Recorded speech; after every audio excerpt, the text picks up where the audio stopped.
আর কোনো মার যেন বুক খালি না হয়, আর কোনো ভাইয়ের যেন ভাই না হারায়। আমি এইটাই চাই। আমার সন্তানের বিচার আপনারা করেন না, আমাকে কিছু দিয়েন না, শুধু সমাজটাকে একটু বদলায় দেন আল্লাহর হস্তে। সমাজ কাঠামোটাকে আল্লাহর হস্তে বদলাইয়া দেন। সমাজের বিবেকবান মানুষদেরকে আপনারা একটু বিবেকটাকে সঠিক আসলে কেন আপনি একটু বাবা হয়ে বিচার চাবেন না কেন? আমার বয়স 55। আমি ওরকম ভাবে আমি দেখিনি। আমার ভুল হতে পারে, আমার জানার ভুল থাকতে পারে, আমার জ্ঞানের স্বল্পতা থাকতে পারে, যে আইনের ফাঁক ফোকর দিয়ে কোনোভাবে বের হয়ে যায়নি। কারণ যে খুন করেছে আমি কালকে শুনতে পেরেছি, সে নাকি আরও একটা কোনো অথরিটির সাথে জড়িত ছিল এবং জামিনে বের হয়ে আসছে। তো বের হয়ে আসে সে আবার আরেকটা করছে, আবার সে জামিনে বের হবে, সে আবার আরেকটা করবে, আবার সে আরেকজন মানুষ জামিনে বের হবে, সে আরেকটা করবে। আপনাকে ঠেকাবার ক্ষমতা রাখেন? আপনার কাছে কি সেই ক্ষমতা আছে? আদালতের একজন বিচারপতির হাতে কি সেই ক্ষমতাটা আছে? আমি রূঢ় ভাষায় বললাম, আমাকে ক্ষমা করবেন। আপনাদের কাছে সেই ক্ষমতা কি রাষ্ট্র দিয়েছে?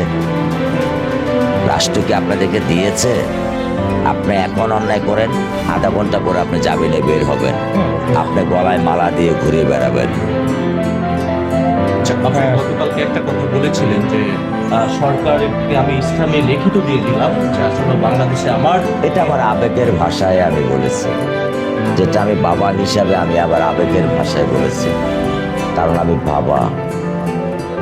বাবা, আমার সন্তান যখন হারায় যাবে তখন আমি হয়তোবা দিক জ্ঞান শূন্যতা আমার থাকতে পারে, এটা স্বাভাবিক। এটা কিন্তু আমি যেটা বলেছি খুব বেশি তো অন্যায় বলেছি না।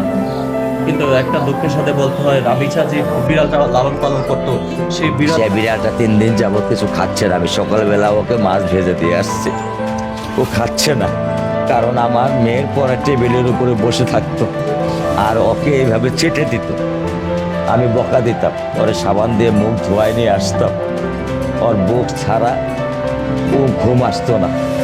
এখন মেয়ের বিড়ালটা আমার 3 দিন যাবত কিছু খাচ্ছে না। আমি ওকে যতই ডাক দিতেছি ও আমাকে আরো খামসি দেয়, ও আমার কাছে আসতেছে না।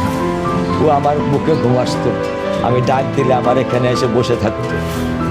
এখন আর 4 দিন যাবত ও আমার কাছে আসতেছে। বাংলাদেশ সরকার প্রধানমন্ত্রীর কাছে আপনার কিছু বলার আছে কিনা তারেক রহমানের কাছে?